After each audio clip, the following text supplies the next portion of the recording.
See, the key question that needs to be discussed is how fast will the Liberals sort out their leader?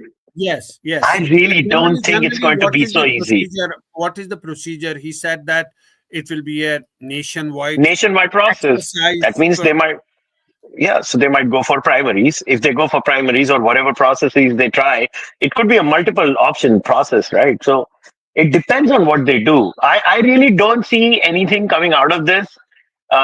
Whatever I have seen, the main thing is Trudeau has once again managed the way to not answer the questions of the Canadians.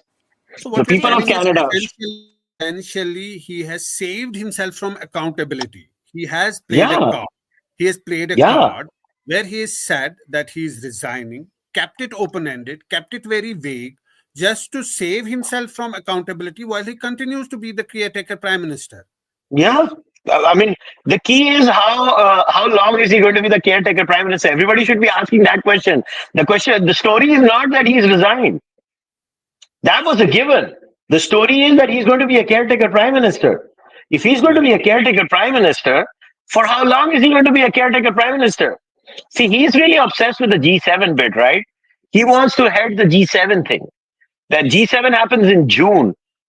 So when are we going to have an election in Canada? If G7 is going to happen in June, who's going to be the Canadian prime minister heading it? That should be the question. It's such a mess. Or is G7 going to be transferred? Because if there is no stable government in Canada, then who's going to be heading the G7? Right.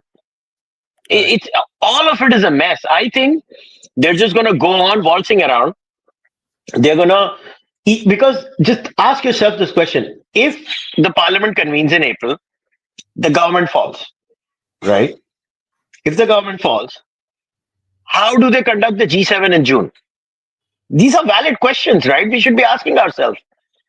And who's going to No, be the prime he minister? must have factored in all those things before making that announcement. It was anticipated. There were reports that he's going to make that announcement about his resignation, but truly before that, he must have factored in all those things, considered all those things, and then made this move.